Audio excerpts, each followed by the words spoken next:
What is up, everybody? My name is Hector Flores, host of the Insert Name FC podcast, a member of the Belly Up Sports Media Network. You can find us on all things podcasting, Apple, Spotify, wherever you get your podcast fix from, and we will be there. Also, make sure you guys subscribe to the YouTube channel. Belly Up Sports is where you can find the full video version of this episode, and amongst other great things that are over there at Belly Up Sports, man. But yeah, man, episode 261. We are in the second week of the new season.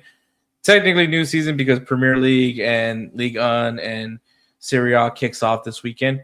But technically La Liga already started, but we're going to now get Real Madrid and Barcelona and Atlético Madrid also into the mix of things. But this episode, we'll have Kelcey Coyne of High Low Sports. He will be talking with us about new signings, man. Two new big signings. A lot of signings have been happening, but there's two real big signings that need to be discussed over there in the world of football. We're also talking about Xavi Hernandez. He got a job. He's now coaching again. Let's find out who it is. And then Liverpool getting an interesting new addition to their investor group and kind of share our thoughts about all that as well. And then, of course, we do have a new closing segment where we ask a random question. And this question was catered to Kelcey Coyne himself. So that will be at the end of the episode as well. So be on the lookout for that. So I got nothing else to say, so sit back, relax, and enjoy a great episode. Looking for sports coverage with attitude? Welcome to Belly Up Sports, where the takes are bold, the jokes are reckless, and no topic is off limits. From articles that'll make you rethink your fandom to podcasts that sound like your group chat during a playoff game, Belly Up Sports delivers the sports content you actually want. So ditch the bland and head to bellyupsports.com and follow Belly Up Sports on all socials. Belly Up Sports. We're not just a network. We're the voice of the fans. All right, guys. Another episode, second episode for the new season. And, of course, we got to start, obviously, Edward's not available. It's his weekend with the kids. Not going to take him away from his children. Let's be honest with you. I'm not that capable of doing that. We're not here for ultimatums. Maybe we're here for ultimatums. We don't know yet. But, obviously, joining me is best friend of the show, and one of our super subs, actually our only super sub, Jose might get mad when I say that, Kelcey Coyne of High Low Sports, man. Kelcey, appreciate you as always coming in the clutch like you always do. Yeah, man, happy to be here. I'm glad we're not giving ultimatums to Edward. I don't want him to walk away from INFC for that because, let's be honest, the kids take precedence there. But no, we avoid ultimatums on the show as much as possible, so it's always good to be here. I don't have to worry about those ultimatums hitting me either. I will say, if Edward were to ever choose his children over anything, I feel like scumbag of the year may be the title we'd be giving Edward. Yeah. So let's hope that never is the case. So we don't have to worry about that. We're fine. So speaking of this, so EPL hasn't started yet. APL starting this weekend.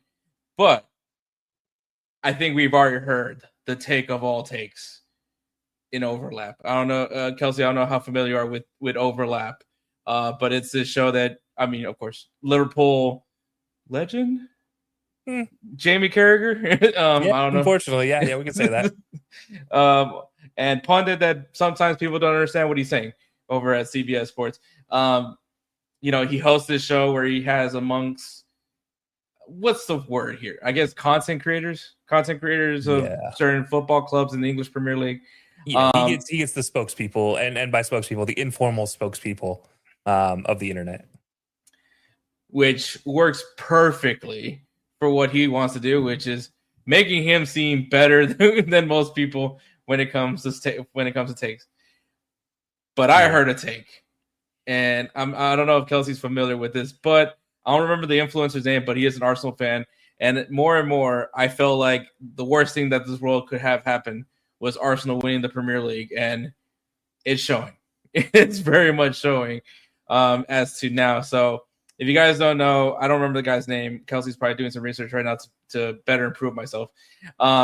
This guy goes on and, really, and I can't believe this is even the thing that he really believed it was going to happen. He thought that Vinícius Júnior was, in fact, going to join Arsenal, even though in reality he was using Arsenal to leverage his contract signing, which he got what he wanted, which was, I believe, about 24 to 25 million a year to stay with Real Madrid till, I believe, 2032. I think that's the contract he got.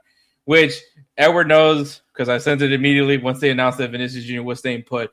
Was I felt like I was Michael Scott in that scene where he had to like fire somebody, and then Dwight just came in saying that he got a better job offer and that he didn't take the job. And that's kind of how I felt, especially because more and more I'm starting to believe you're going to have to choose between Vinny and Mbappe, and I really don't want to choose Vinny.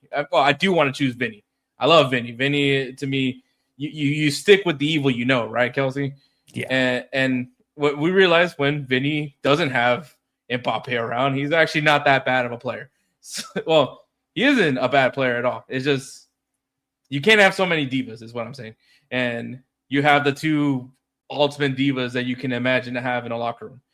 And so I know the evil that I get with Vinny.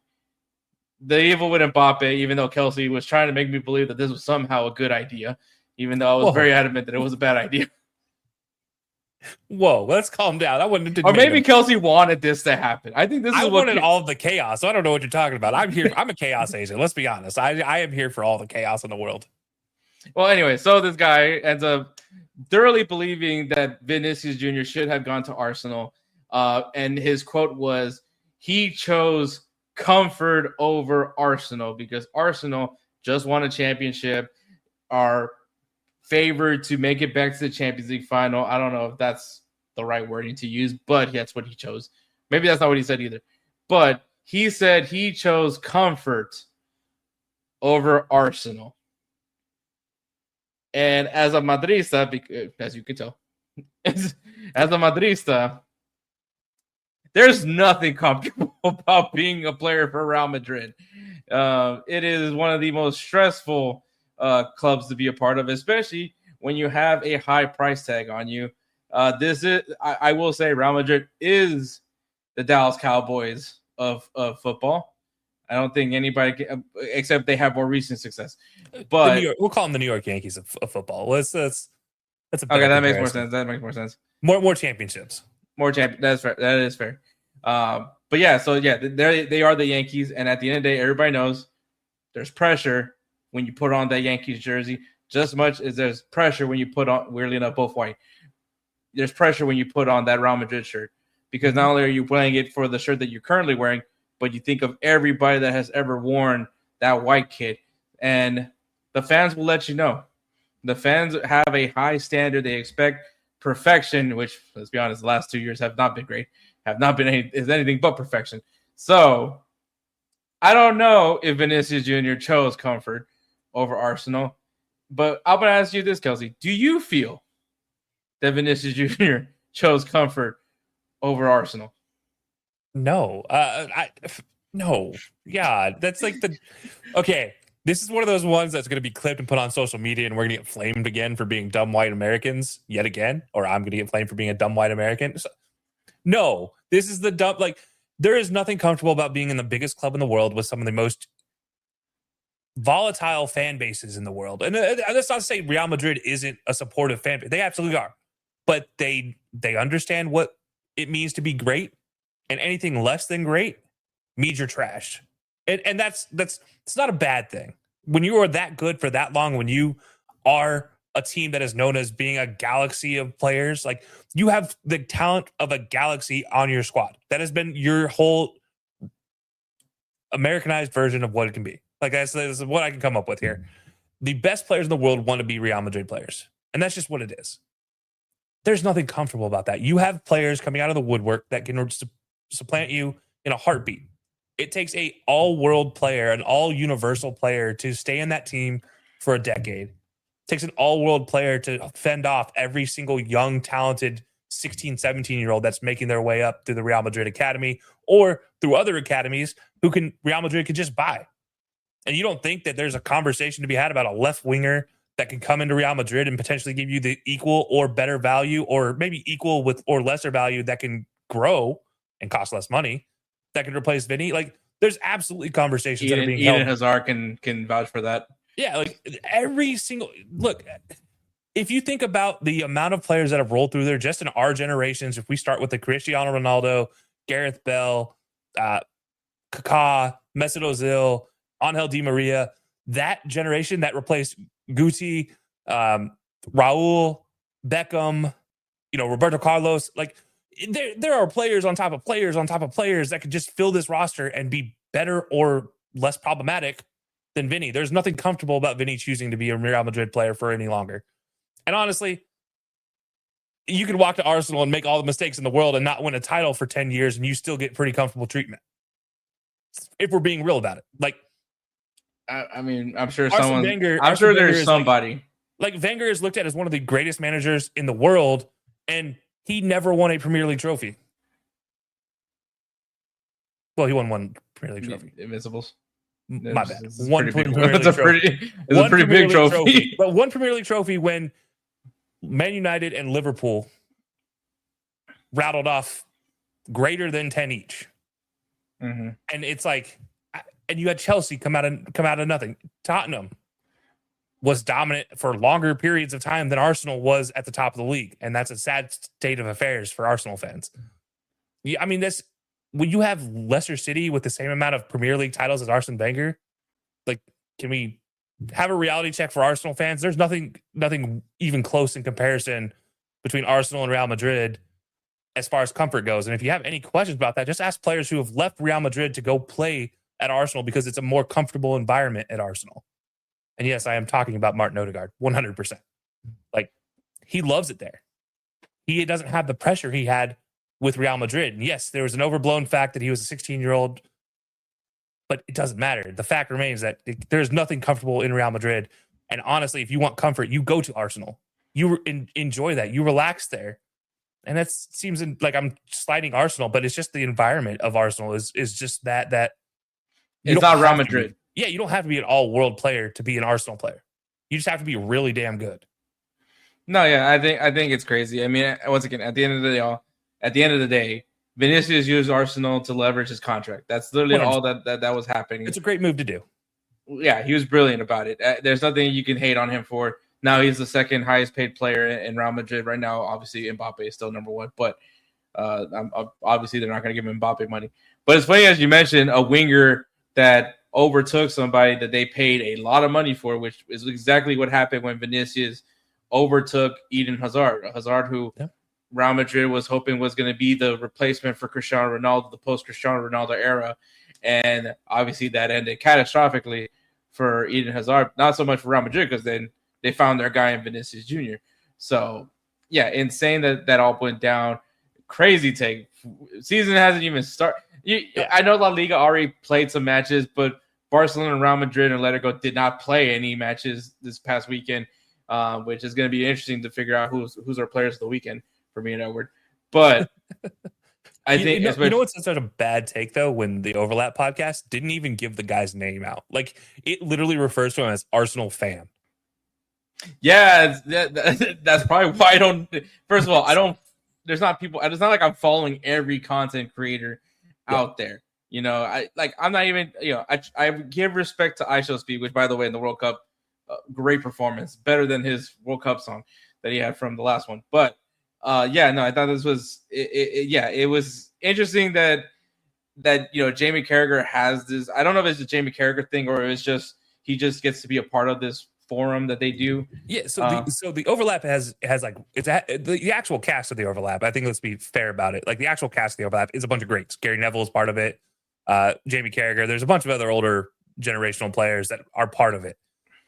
This was part of their special kickoff to the season episode, and so it was like a fan debate was the first half.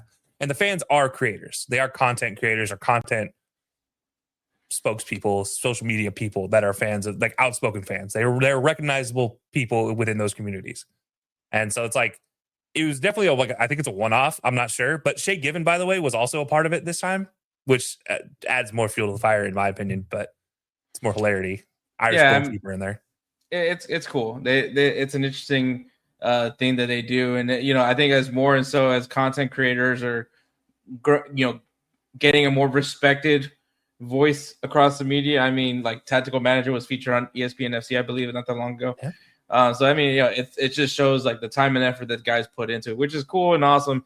But then when Jamie Carragher is usually just having you there to create clips, which is exactly what happened. Yeah.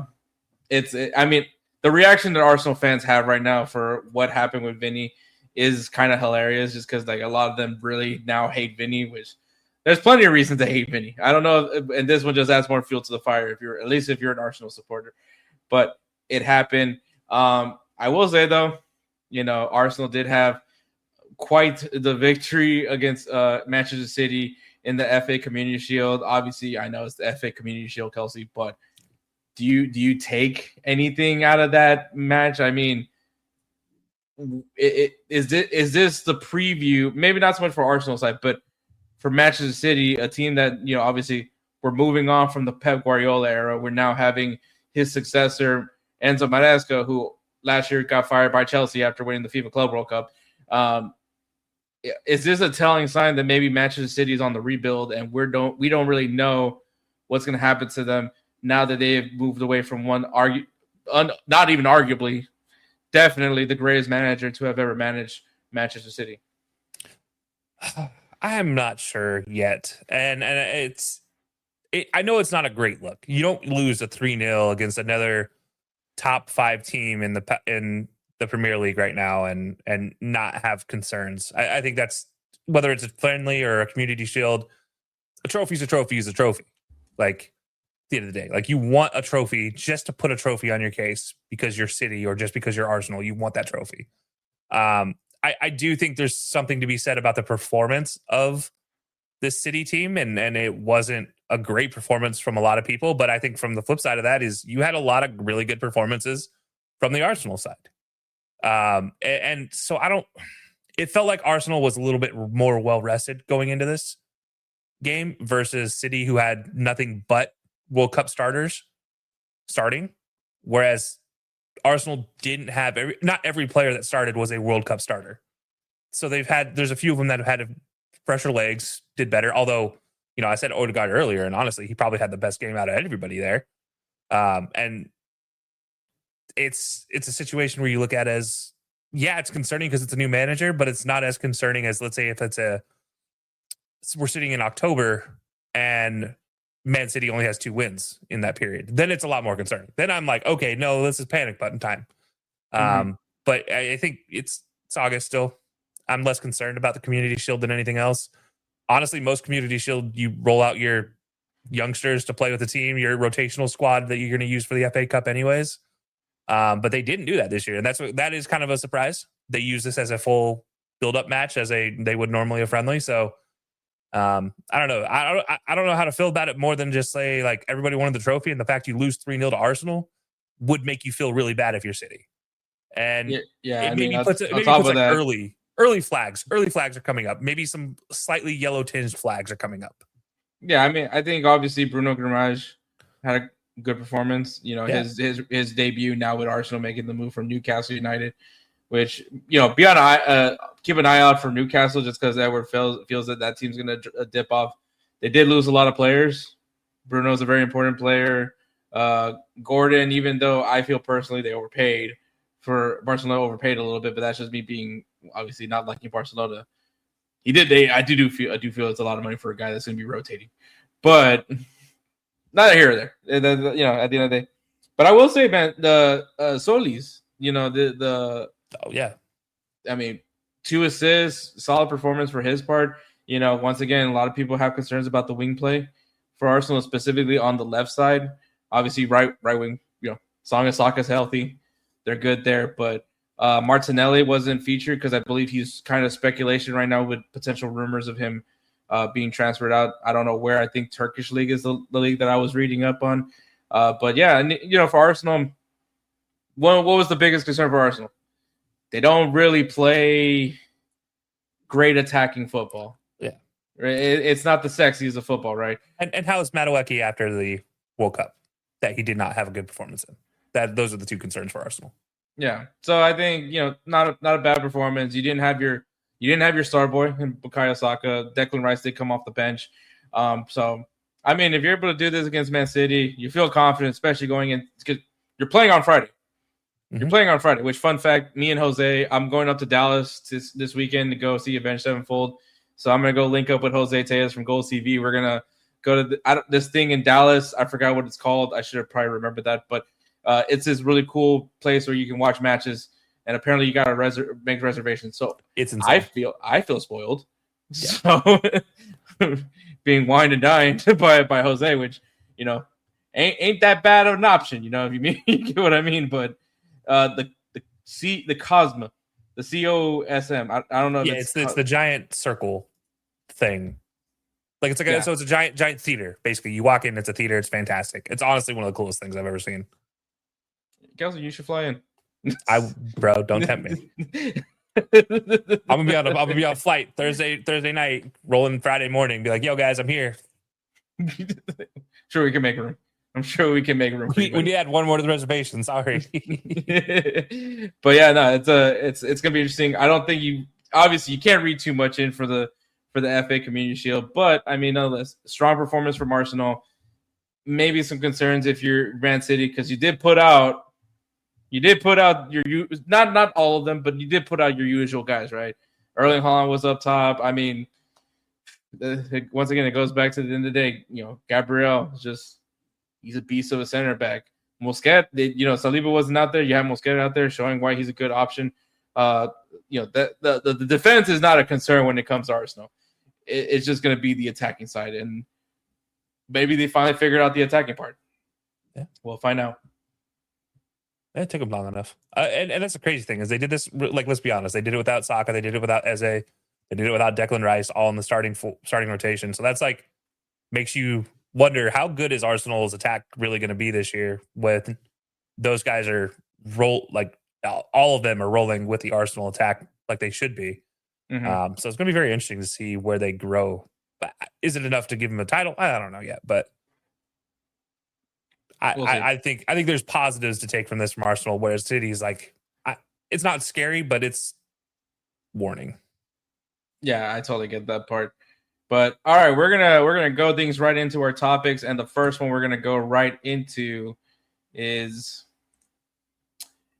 the new homes. These are two of the biggest transfers that have happened recently. And before we get to the big one involving PSG, I don't know if it's really that big of a one, but talk about a match made in heaven when it comes to a signing. And that is, of course, Christian Romero leaving Tottenham. Thank God.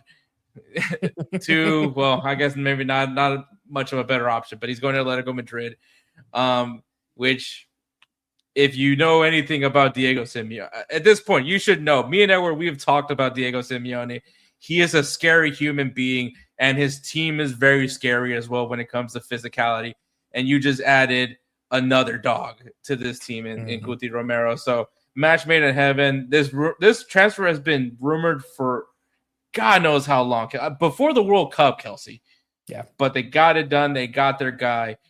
Now, the real question is, does this improve Atletico Madrid in any way? Does this make them that team? They're one game away from the Champions League final. They were a few goals away from winning the Copa del Rey. Maybe not so much in the race for La Liga, but is improving the defense? Is what's needed right now for Atletico Madrid to finally push themselves back on top in Spain? Yes, I think so. I think there's multiple pieces behind this Romero move. I think for Romero, this is a great move out of Tottenham, out of a situation where, let's be honest, it's hell right now for him in Tottenham. So him going to Atletico with Simeone, who is an Argentine as well, but not just that, he is joining a squad where Julian Alvarez was on the rumor to be going out. However, is he really going out now that his good friend Romero is joining the squad? Is a much different conversation that changes things for Atletico Madrid. And this is where I think there's a nuance to this conversation where I think maybe there was a decision behind closed doors for Atletico to be like, look, we want to give Julian Alvarez a reason to stay as well. And by bringing in a guy that he knows well, a friend of his in Romero, we think we can do that. On top of that, he does improve the defense. And there's no question about that. He absolutely improves their defense. And it's a situation where you wonder if two things can both be right and succeed at the same time for Atletico Madrid. And I think that's where we're at with them, where you saw their crosstown rivals in Real go and load up their attack this offseason, in this summer window. You saw Barcelona get rid of some guys that we'll talk about one of them in a minute, but he wasn't the only one they got rid of. There's been a few guys that have left Barcelona, and there hasn't been a whole lot of love coming back to Barcelona. So this is an opportunity for Atletico to come in and stamp their passport and be like, this is our place to be a dominant team again, like we were at the early days of Simeone. And not that they haven't been a scary team to play the last 5 seasons, but in comparison, it hasn't been as great. So you do look at that as an opportunity for kind of multiple things to happen here with this move. But yeah, I do like it for the Atletico's standpoint. I think this is one that they can make this an impact that means something, especially as you talk about how well Real is meshing as you go forward to the season with all their new pieces, how much Barcelona misses players that are no longer there. Whether there's another team that maybe comes up and surprises some teams, that's a much different conversation. But I think Atletico we already know what they are as a whole. They're going to be a feisty group. They're going to be get in your face. They're going to go and try to beat you down. And then they're going to counter on the other side and try to get you on a quick goal the other way, which is exactly what Simeone wants, is exactly what they are succeeding at. And when he can put his foot on the game and kind of melt the other team out of it with the pressure that he puts on them, that's what he wants to do. And I think that's what Romero will bring to him. He'll bring a stalwart center back into that party that now you have strength to go in the center of your field. And if it benefits that Alvarez maybe sticks around, then even better. But yeah, I think this one, it definitely makes them better. How better? Does it make them a championship contender? I think there's a conversation to be had there, but I think it's a hell of a lot closer than it was 2 weeks ago before the announcement was made. No, yeah, I think obviously match made in heaven once again, and you said it right. I mean, the one thing that really exposed against Barcelona, because remember, this team eliminated Barcelona in the Copa del Rey and eliminated them in the Champions League. So, and it was based on just the fact that they had a response to that high line, which was absorb, and then, hey, F it, Lookman's out there. Mm-hmm. And it paid off tremendously, right? Eliminated Barcelona twice. So, if you can add another person that can keep taking those body blows for the sake of the defense that is Atletico Madrid, which I think is a very strong defensive unit. They're not perfect, right? They still leak out goals just as much as anybody else does. But I think, as far as what kind of talking, we talked about Arsenal not being the sexiest of football performing teams when it comes down to it. And you can definitely put Atletico Madrid in that same conversation. Yep. But the difference is that this is what Diego Simeone ball is. This isn't, we still don't know what Mikel Arteta ball is. And but we now know that evolution of them. But when it comes to Diego Simeone, it is just lock in. And when they give us an opportunity, we're going to take full advantage of it.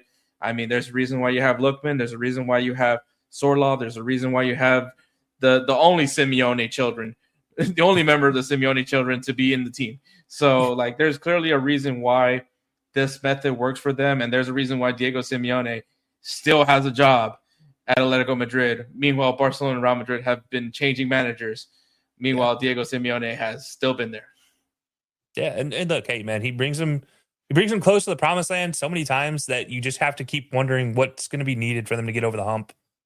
And I think that's where they're at, is if they can make one or two moves in this offseason window or in this window, transfer window, I should say, they have the opportunity to be as good, if not better, than anybody else in La Liga, where maybe not talent, just plain on paper talent, because let's be honest, I don't think anybody's challenging Real or challenging Barcelona for on paper talent, but for on field talent and performance is a much different conversation, where I think that's where Atletico Madrid and Simeone who's really made his money and made his mark on the game, where it's I don't care about your stats. I don't care about your FIFA rankings. I don't care what goes into FC 27. I don't care. I care about your performance on the field and whether we go home with 3 points or not. That's Simeone's end goal. It's all he wants. And he gets players to do that, which is where I think he makes a difference at the end of the day. Is why he stayed there for so long and everybody else has rotated at Barcelona and Real, because sometimes I feel like ownership groups and fans and teams and players forget that, at the end of the day, I don't care how many goals you have. I don't care how many assists you have. I don't care how many yellow cards you have. The question is, how many wins do you have? How many points do you end the season with?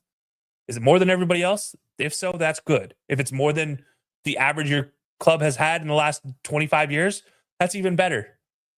because it means you're showing improvement. And that's where Simeone keeps making his mark over and over again. And eventually you will reach the point where you have to win the title. But he's getting close enough now where it's so safe for him to be there that it's hard to see him going anywhere else. Yeah, definitely very fair. And, we talk about it, man. Managers do value at the end of the day. And I think when you bring in guys that believe in what Diego Simeone is doing, which I feel like you bring in a good amount of guys, the question will be with, of course, what's going to happen with Julian Alvarez, obviously, as Barcelona at this point now are in desperate need of a 9, unless they plan on having Dani Olmo play the false 9 or Rafinha doesn't get sold to Saudi Arabia and he ends up having to become the default 9 because someone's going to have to play it at this point because you're without Robert Lewandowski. He's now in Chi-Town eating some Polish beef, Italian beef or some Polish hot dogs But now you have the man, the man of the World Cup, Ferran Torres, the guy that scored the winning goal, whether you want to call it a tap-in, which, by the way, if he angled his foot a little bit differently, we probably wouldn't have this conversation right now. If he angled his foot any differently, he is Chris Wondolowski. Yeah, and on top of that, like his part does matter. I'm not saying that obviously he scored the goal, but you want to talk about arguably one of the sexiest plays I've ever seen in my life to make that goal happen. The cross, the little header from Nico Williams to land perfectly on the foot that was perfectly angled. Maybe not perfectly, but was angled where it would not fail. And everything about that goal was, if you're like a textbook, just nerd of the game, especially if you love Spanish football, this was as Spanish football as it can be when it came down to it. But still, Ferran Torres scores a goal, becomes the man, and Barca hates him. And I will say, a lot of people don't like Ferran Torres. Edward does not like Ferran Torres. I know a lot of people that really don't like Ferran Torres, and I can kind of get why they don't like Ferran Torres. Ferran Torres obviously being brought in to Barcelona from Valencia. He was a winger. When he came into Barcelona, he just couldn't find his role with the team to where he was just not performing whenever his number was called up, to the point where they were like, look, we need someone at the 9 spot, come in after Robert Lewandowski is on his tired legs. And Ferran Torres is like, F it, I'll do it. He did have solid numbers this past season. I don't want to take anything away from him. He did impact a lot of matches. He scored some winners for Barcelona. So as far as him being terrible, I guess in the sense of Barcelona, maybe, but I think most fans of any team would love to have this guy doing what he does, which is being at the right place at the right time eventually. And so, and I get it, obviously he missed a lot of shots, mind you, in the World Cup, he didn't have a single goal prior to that moment. So, what a first goal to have for the World Cup, by the way, to be the one that eliminates not eliminates, but stopping Lionel Messi from winning his second World Cup. But obviously then everything doesn't end well when you go talk to the media. And he talked to the media. Mm-hmm. And he said, I don't know the quote directly, but he essentially said, Barcelona needs to show me why I should stay. Need to show me more love, kind of essentially around those parameters. And Barcelona was just like, you know what? Sorry for cussing, Kelcey, but fuck you. You don't mean anything to us. You're just a tap-in merchant. Any little insulting word that you can think of Ferran Torres. Meanwhile, while everybody's getting ready and training, which, by the way, players do get a month of rest. Or what is it, a month? A month of rest before going. Yeah, I recommended a month. Yeah, so they're allowed to take a month off before going back to training. So this guy stayed put in the United States. This guy was throwing first pitches at Yankee Stadium. This guy was featured at the Baltimore Ravens practice. I think he got a deal with Under Armour. That sounds right. I'm thinking he got a deal with Under Armour because I saw him wearing the Under Armour undershirt with the Yankees. Obviously, because you have no say with the Yankees. They're Nike. But, Baltimore Ravens, everybody knows Baltimore, Maryland. I think that's where the Under Armour is held. So yeah. So he did officially sign with Under Armour. So I don't know how I feel about those cleats. I remember He did sign pre-tournament with Under Armour. Oh, okay. Well, then never mind. Then, I guess Under Armour they struck gold then. But yeah, like literally, their last promo of him was him scoring the goal up with his Under Armour shadow boots. So, oh shoot, I didn't even. I can't. You're not gonna sit here. You're not ever gonna see me be like, "Oh crap, he's wearing the Under Armours." Yeah. No, I honestly didn't even recognize it at the time, and I'm seeing it now. I'm like, oh yeah, that makes sense. But yeah, so the guy's been. I think he's been on some radio shows. He's been featured on some interviews. The man is doing exactly what anybody would be doing if they scored the winning goal of a World Cup. Like I said on last episode, I'm trying to get on SNL. Like if I don't see Ferran Torres on SNL, then what are we doing? And so the guy is like literally having the time of his life. People are constantly posting about him. So the way he's been posing, the way he's very friendly with his teammates. I'm not gonna go into that, but everyone's been. This guy is doing what all of us would be doing, within reason, when they just became the guy that won the World Cup for his country. It's a similar thing with Mario Götze. Unfortunately, I would say Mario Götze is a way better player than Ferran Torres. Just a series of unfortunate injuries that led to his career going down the way it went. But both had their moments in this. Actually, funny enough, they both stopped Messi from winning a World Cup.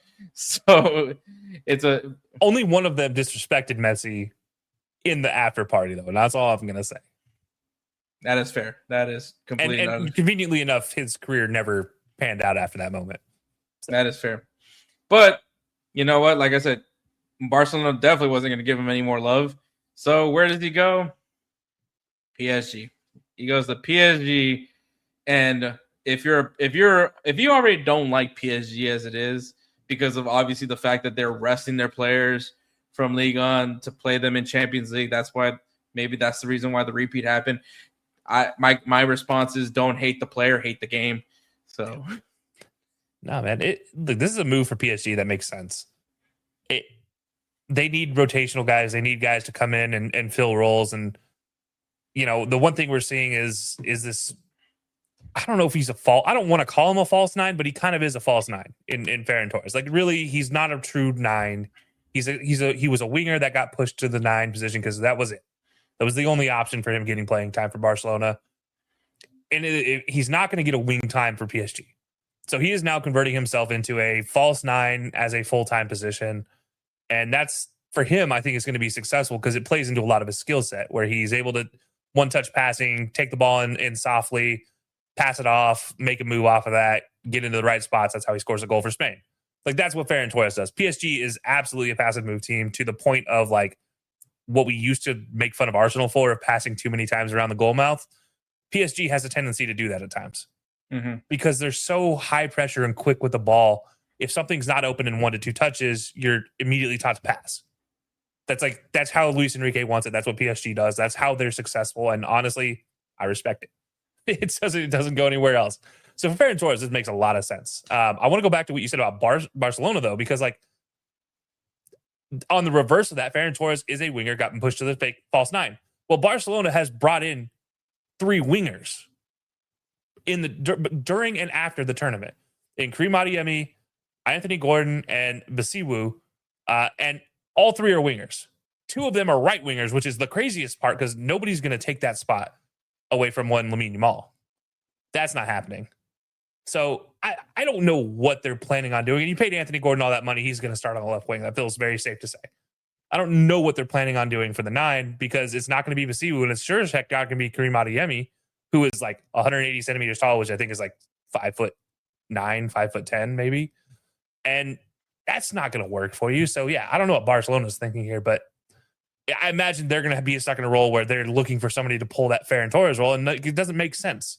Why wouldn't you have just paid the guy who's already on your roster and just pay him? Just say, okay, we'll take you as a false 9 until we can get a solution in. And I think that's the part that bothers me about the Ferran Torres move is like, there was no solution left for Barcelona. And there's a lot of things they haven't filled. And then instead of doing that, they going after a 9, they go and get Rodri, which great. You brought in Rodri. That's fantastic. But it doesn't help you in the situation where you don't score goals. It can't just be Yamal, and it won't just be Anthony Gordon. you need a guy to actually tap it in once they get into the right positions and make the moves. Because Lamine Yamal is not the goal scoring winger. He is 100% the assist guy. He is the make the plays, deliver it on a platter to somebody to go score. That's what he does. So what does that mean for Barcelona? I don't know. But for Ferran Torres, man, I think he got out of a bad situation for him where he can actually get playing time in some rotation here. It's probably going to be a situation where he's part-timing it in Ligue 1, and you might see him pop up in Champions League once in a while, but he's going to be the guy that gives people breaks until maybe he gets on a hot streak where he's just score, assist, goal, things like that, just out of nowhere. Then they're like, oh, let's rotate you in there with Dembele and get you in that starting rotation constantly, and Barcola, and make sure you're fully getting the experience, because I think he feeds well off of those guys' talents. It's just, what are we going to get from him on a game-to-game basis? I don't think we see him every game, but I think this works well for what Torres wants to do going forward, and it's good for PSG at the end of the day. Yeah, and then also mind you, Barcola does have some rumors of him potentially leaving PSG as well. I think Liverpool is like the club right now that I saw, but I wish, but that's probably not going to happen. Yeah, that's going to be interesting what happens there. But yeah, man, I mean, obviously there's a lot of signings happening, but these are two really massive game-changing type signings. I mean, big ups for Atletico Madrid adding a new defensive piece. PSG adding just another strong rotational piece to that already strong team, as they're going to be eyeing for that three-peat for Champions League as well. And then Barcelona, I mean, more and more questions, right? What are they going to, as much as people still think that they could go ahead and win La Liga again for a third straight year, but like that ninth spot needs to be addressed. Like you did lose Lewandowski, and now you lost Ferran Torres. Like, who's going to be that nine? Are you thinking Dani Olmo to be that false nine, or what's going to happen here? Because you can say what you want about Real Madrid. They're trying to figure out their nine situation, which is really just trying to get Mbappe to just finally just stay central. Which, if not, you signed SP for a reason. Mm-hmm. You brought SP in for a reason. And, I mean, he did score a goal against Schalke. So, I'm not that matters in any way. But that trophy was hilarious, though, by the way. Yeah. the trophy that they just won. Yeah, these preseason tournaments that give you trophies, I take back everything I said about you just want a trophy. There's certain things I don't want a trophy for. Preseason tournament trophies, I don't want them. Unless it's a Pop-Tart trophy, in which case I'll take a Pop-Tart trophy. You and me both. But sticking with kind of changing some things up, but a new manager has been placed. Obviously, we're now moving on from a lot of very well respected European coaches, which I don't think that's the case for this one, but a nation that is still looking to be respected when it comes to the football world, and that is the Dutch national team. They have signed Xavi Hernandez to be their next coach. Now, Xavi Hernandez, obviously well known for his time as a Barca player, will be going down as one of the greatest midfielders of all time in history, along with his partner Andres Iniesta. Very much so, you can thank a lot of their well playing to why Lionel Messi is the player that we respect to this day. Amazing supporting cast for him. I do feel like they got shafted from a Ballon d'Or, specifically Andres Iniesta, but that's neither here nor there. But Xavi has taken on coaching roles. Obviously, he built an amazing resume for what he did with his club in Qatar, which, if you watched them play once upon a time, they looked more like Barcelona than Barcelona did. Yep. And now, obviously, he took the job that everyone thought made most sense in the world, which was to take over Barcelona in a time of need when they were going through their financial struggles. And it kind of didn't work out, because I don't want to say it didn't work out, because they did win La Liga at some point. But of course, you don't expect to keep a job when you go ahead and say, I don't anticipate us to compete with Real Madrid. I'm paraphrasing, but essentially that's what he meant. So, especially after he actually wanted to step down. Bartomeu, was it Bartomeu? That was the scumbag, right? The scumbag.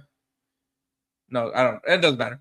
Anyways, I'm not sure. Honestly, I'm not sure. The president of Barcelona. But yeah. So, anyways, Xavi was set to step down at the end of the season. Barcelona begs him to please don't leave. We need you. And he said, fine. And then he goes on the press conference, essentially stating that there is no way they're going to be able to compete with Real Madrid. And then that is basically when they're like, all right, get this guy out of here. And he's been without a job since. He's been rumored with every job you can think of. You know, Bayer Leverkusen was a team. Liverpool was a team. I'm surprised. I'm sure Chelsea was in the conversation at once upon a time. Because at the end of the day, despite of how things went with Barcelona, kind of the big things that, funny enough, when you think about what happened at Barcelona, he laid a lot of ground rules down. Players didn't like the ground rules, and that was kind of one of the bigger complaints. Because aside from that, the quality of play was very much improved by them. It did help that you had a Aubameyang as well at once upon a time. But it just didn't pan out, obviously, because of the things that he wanted to change to the team. And then obviously they moved on from him, went and got Hansi Flick, and the rest is history.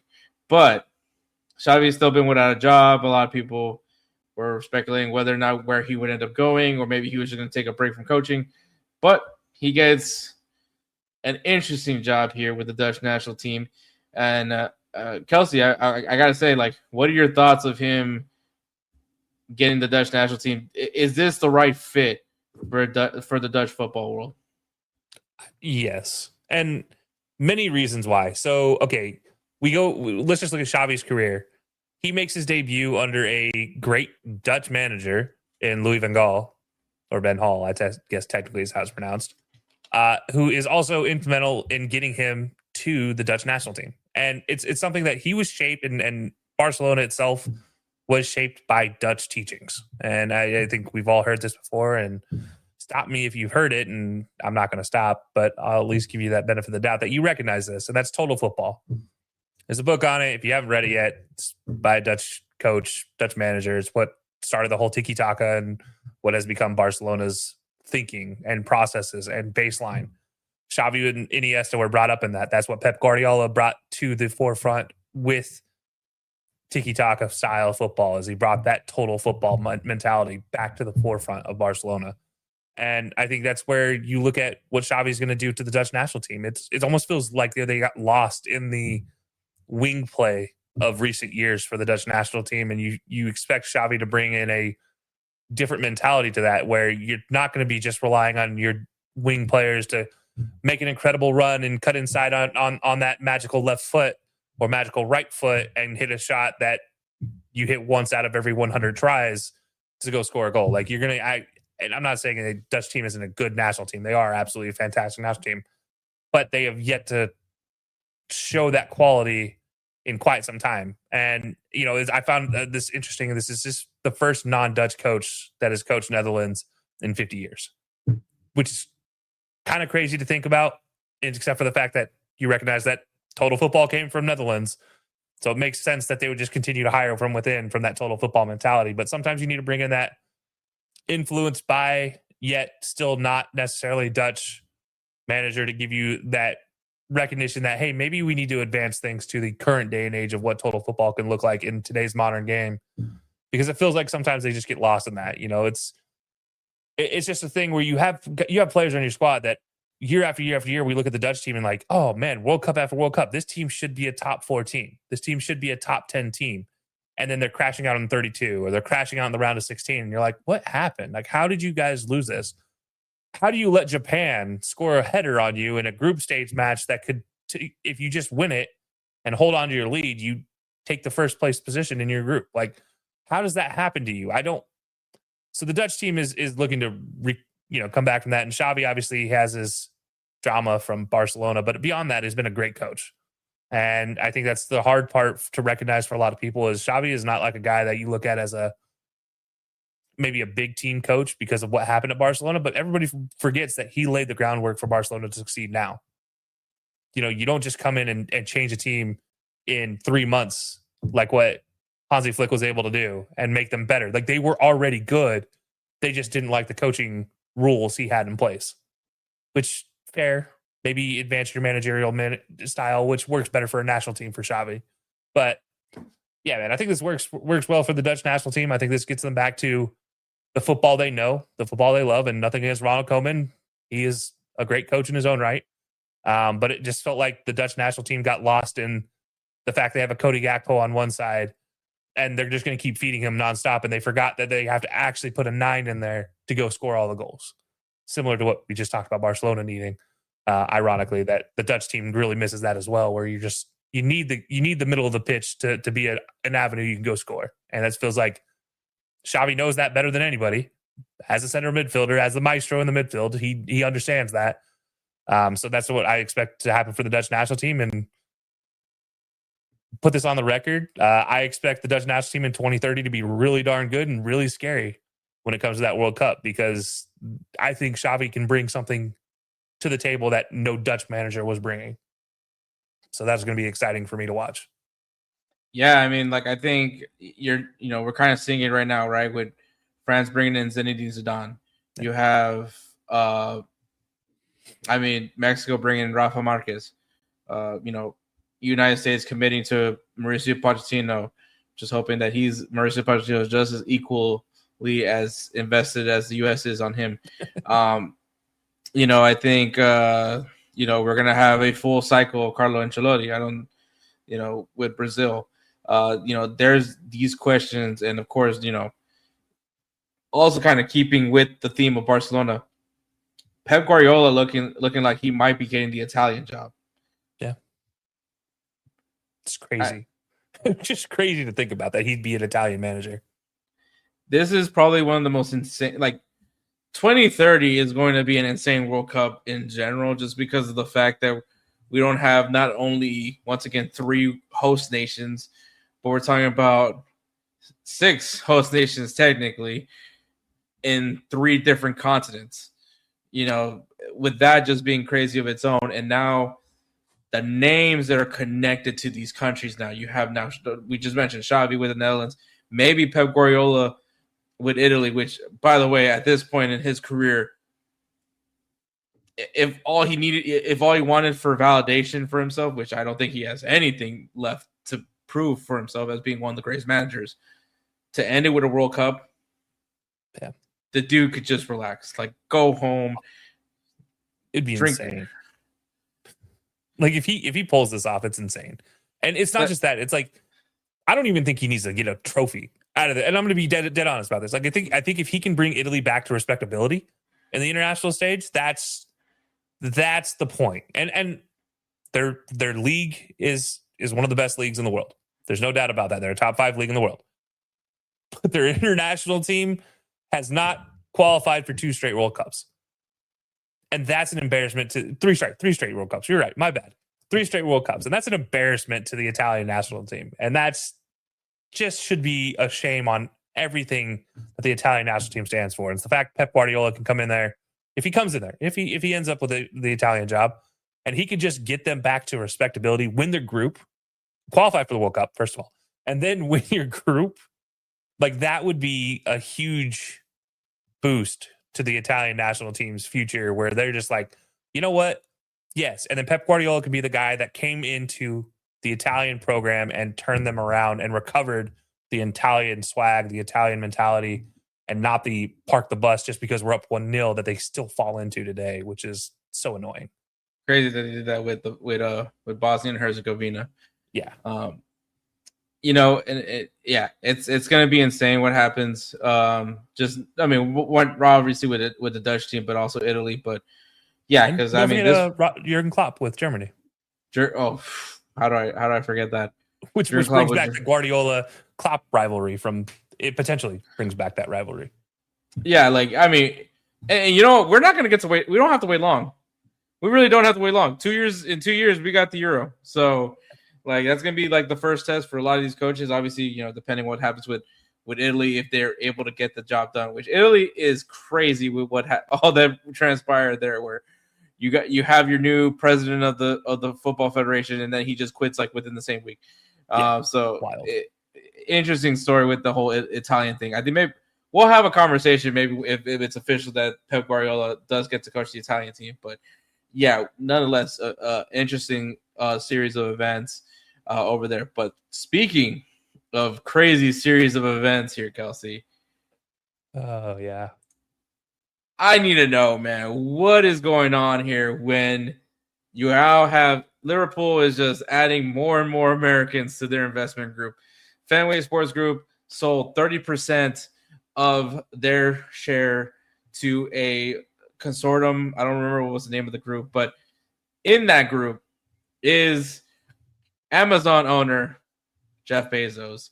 He is now, the dumb American sports take of all time is, if I was as rich as Jeff Bezos or Elon Musk, I would just buy a sports team. Did they do?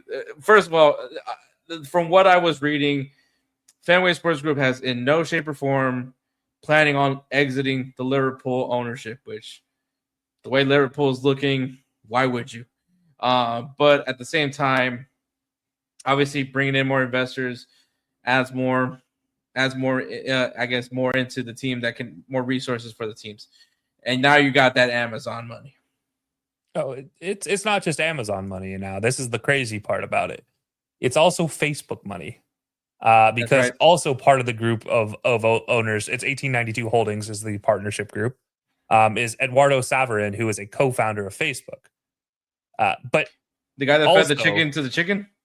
Yeah, that guy. But also Amit Bhatia, who is a guy that has all the inroads into Asia and into the Asian market for what is Liverpool, who's kind of fallen off that market, really, if we look at it. Like, you have a player from Japan who is loved by the entire nation, and you couldn't capitalize on that because you lost your Asian market holdings to City and United over the last 10 years. So it's something for Liverpool from a business standpoint makes a lot of sense.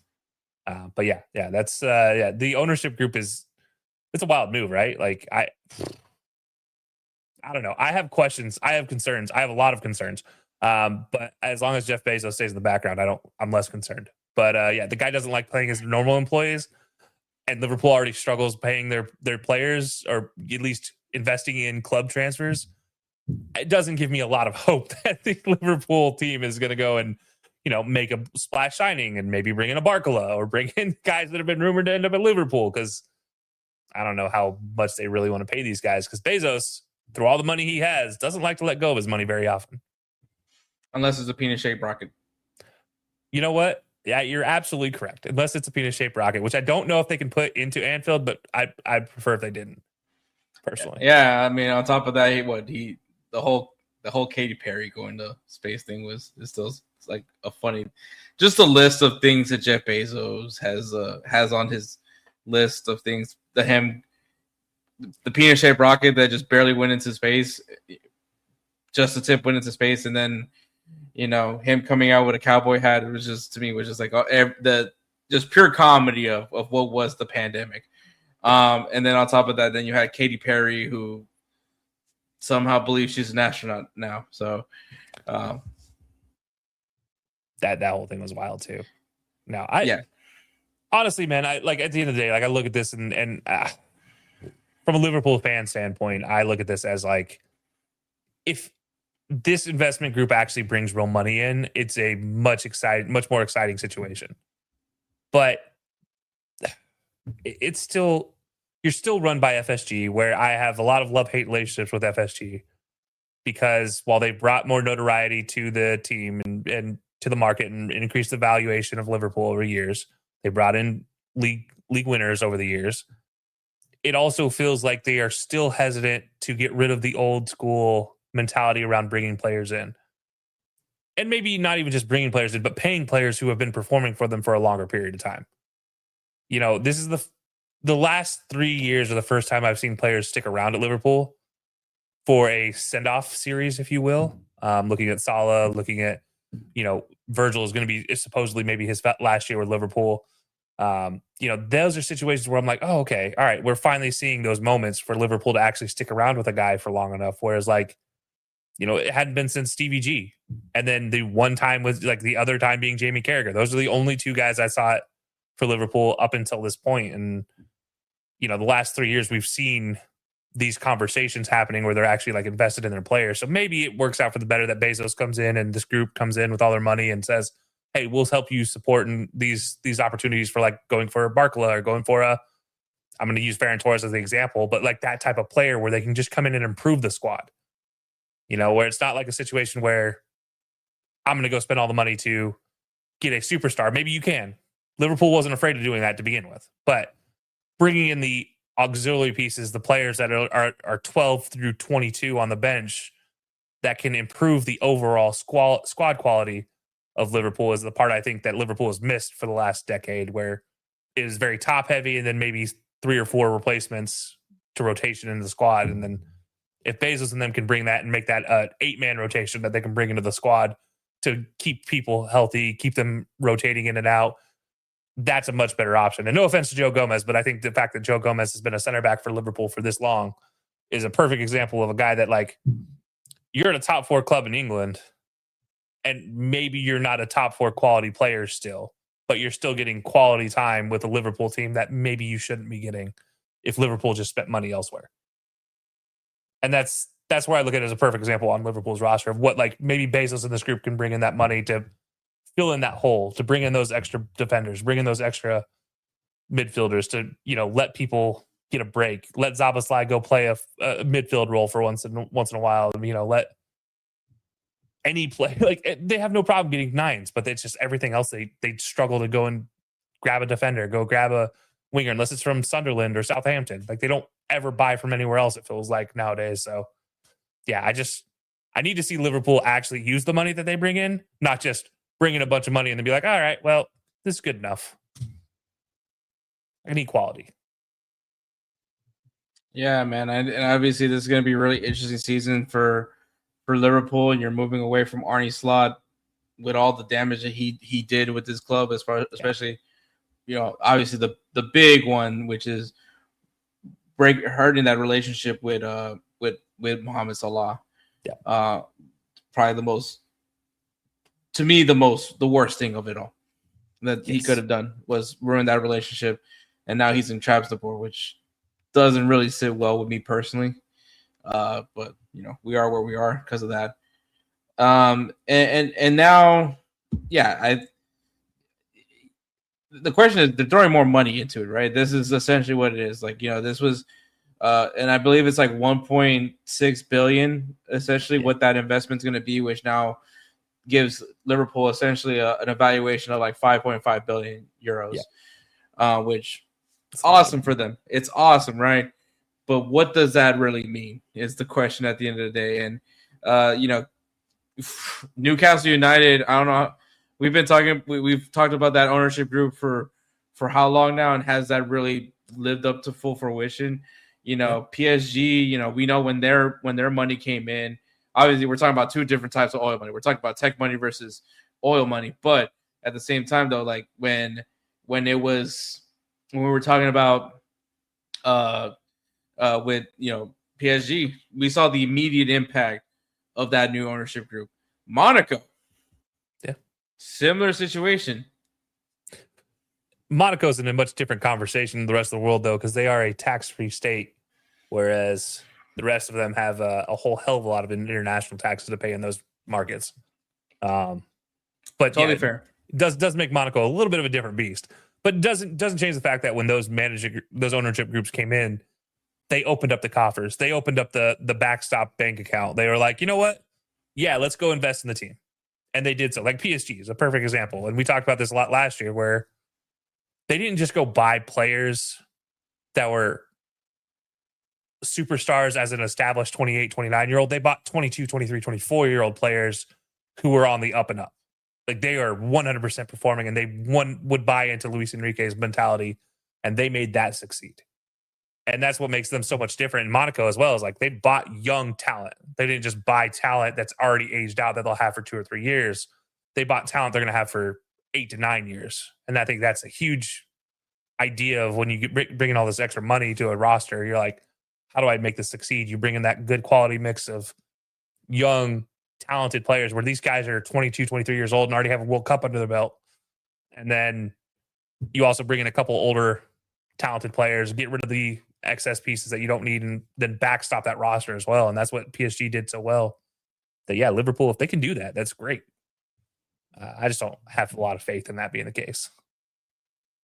Yeah, I get that, and I think that's where this season of the Premier League is going to be so interesting. Of just like the uncertainties with Liverpool, now the uncertainties with Manchester City. Uh, you could throw Chelsea in that conversation as well. The uncertainties there, where the only team that you could view as a potential threat, if you will, to Arsenal is a Manchester United, which, by the way, is not any shots at all at Manchester United because, since Michael Carrick took over, it's night and day. It's very much night and day. The people that have thrown as all the excuses they want with Manchester United, it seems like, well, Michael Carrick made it work. Maybe it was you. So it is really interesting how everything's going down, and kind of going back to Jeff Bezos.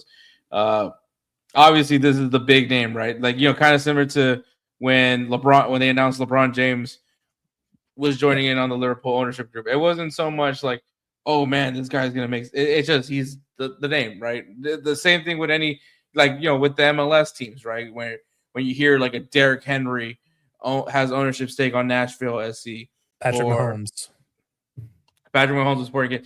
These guys aren't going to change the clubs by any means. They don't have a say on how this club is going to look. James Harden isn't looking at the Houston Dynamo and be like, you know what, we can really use a 10. Like that's not what these guys are for. These guys are purely here because they put money in and they've offered some sort of thing at the table. LeBron James, you get the LBJ brand, right? You get to put LBJ in your stores. You get to, the Dynamo, they get to put the Harden brand on their stores. Like that's what these guys kind of do. Jeff Bezos, and you get the custom colorways of their own shoes too. Like LeBron has the Liverpool styles of his signature line, which then brings impressions back to Liverpool because it's like, oh, this is the Liverpool colorway. Same thing James Harden does with the Dynamo colorway. He does a Dynamo colorway on all of his shoe lines now. So yeah, so I mean, obviously Jeff Bezos ain't coming out with a shoe, but now you're like Amazon, Liverpool. Maybe there's Amazon Prime. Maybe I can get a Liverpool jersey for under a $200 markup on Amazon. That's all I'm saying. A man could dream. I never will happen, but I could definitely dream. I love soccer, Peggy. All right, guys, players of the week, the first edition of the new season. Technically, still going on with the current year. So, but this edition for the new season, our players of the week is Mariano Diaz, who scored 2 goals and assists in Deportivo's victory. And of course, also Roberto Fernandez of Espanyol, who scored 2 goals in their game for Espanyol. So congratulations to Mariano Diaz and Roberto Fernandez for being our players of the week. Make sure you guys check that out. And so those are our players of the week. Very short and sweet. And we'll go ahead and take one last break and then conclude this episode. I don't know why I said recap. Conclude this episode. Hey everyone, it's Ryan from No Credentials Required to talk to you about one of our newest partners at Belly Up Sports, SeatGeek. Yeah, live sports is great on television, but the feeling of being at the arena is a priceless experience. That's why our friends at SeatGeek are there to help you find the best tickets at the best prices. Not only can you get tickets to sporting events, but you can also get tickets to concerts, comedy shows, musicals, and more. Search for your desired event now at SeatGeek.com, enter promo code BellyUpSports at checkout, and you save $20 off your first purchase. SeatGeek. Life's an event. We have the tickets. One of our new closing segments on this show is, of course, getting a random question being asked to us. And this one is going to be a little bit catered to you. Yes. So be ready for this one, Kelcey. I don't think it's going to be that.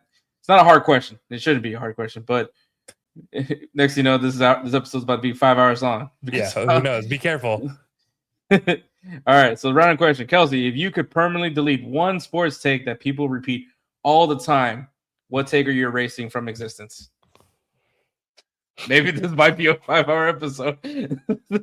All right, the one sports take. All right, I'm not gonna. This is about. I'm gonna say this is about what we do, and I think that's the most important thing. Because it bothers me. It goes back to LeBron James, the just shut up and dribble commentary. I think that conversation has evolved to the point of like people aren't even taking outside source conversation within sports as a whole. So my sports take that I wish could be deleted is the fact that just because you don't play the sport professionally doesn't mean you can't have an opinion on the sport. And this is something that we deal with a lot as creators within sports markets, and we talk about sports a lot. Obviously, this show obviously being soccer, football related, my show being multi-sport related, Belly Up Sports covering every sport. Like these things are things that we talk about a lot. Like some of the greatest minds to ever coach or manage or own sports teams never once played the game professionally.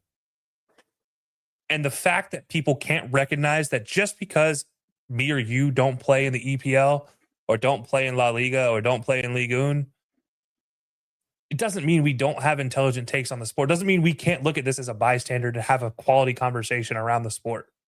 And I think that's the sport take that needs to be deleted from history, is that just because you don't play it professionally means you can't have a take. Because that just is such a BS bullshit, full-faced lie. Like you need to get rid of that thought process when you talk sports, because that's what gets into the us versus them. That's what gets into the, oh, you just don't know ball conversation, which if we're going to sum this up, that's my answer. The you don't know ball conversation. Shut that shit down. Like that needs to go away. It's egregious. It's disingenuous, and you don't understand sports if that's what your take is on somebody's thoughts, is saying you don't know ball.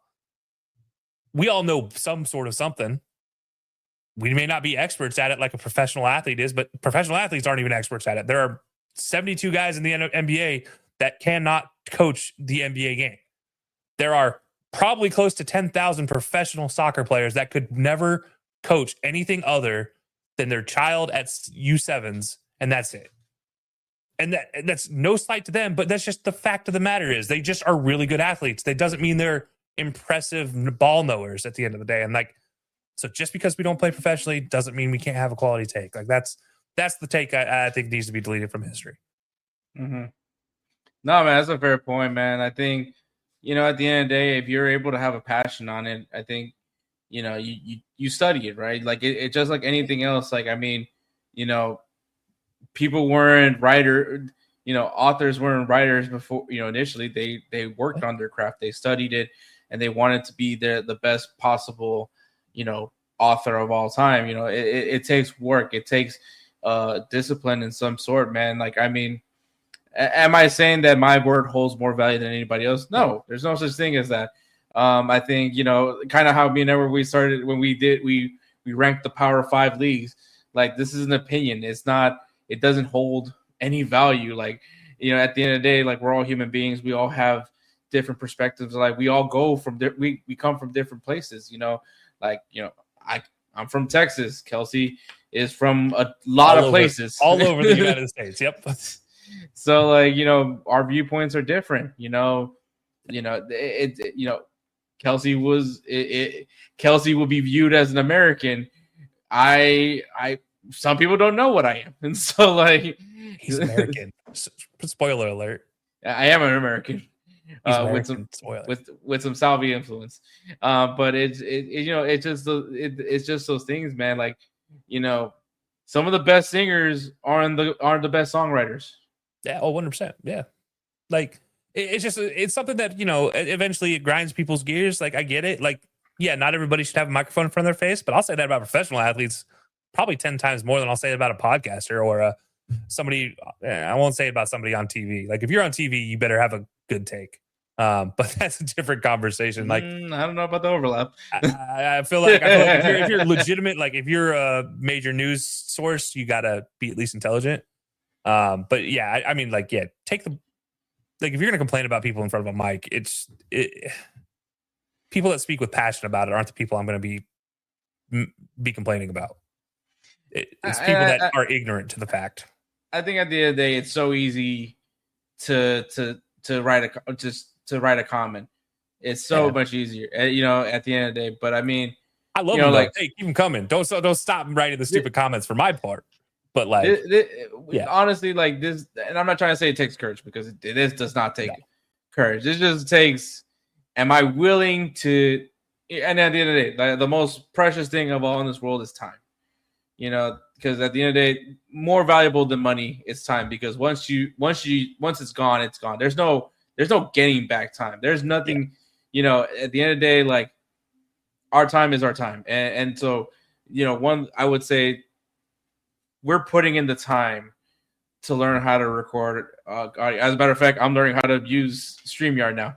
So like, you know, it takes time. Like if we're willing to put in the time, put in the effort, you know, like this is conversations that me and, you know, this show has always been the whole ideal of the show is that these are idiots talking about a sport they love, you know, and you can hear the way me and Edward are. We're just regular guys. This is the same conversations we would have off the camera. You know, Kelcey, if he ever moved to Houston, Texas, would be having these same dumb conversations that me and Edward would be having. To be honest, you and I still have the conversations, even though I'm not in Houston. It's just through text instead of, you know, in person. Yeah, like, we still have the dumb conversations. And that's the thing, though. Like, I don't, you know, and that's the big part of it all. I have never, ever, ever claimed to be an expert. You know, I did play, not professionally, but I played. You know, I grew up playing just as much as everybody else did.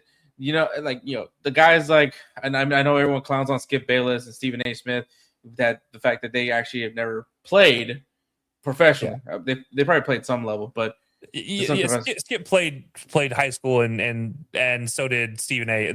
My problem is never mind. They just make the takes to make the takes. They don't make the takes to be. They play into the ignorance sometimes, and it's their choice because they're getting paid to do that. We don't get paid to do it.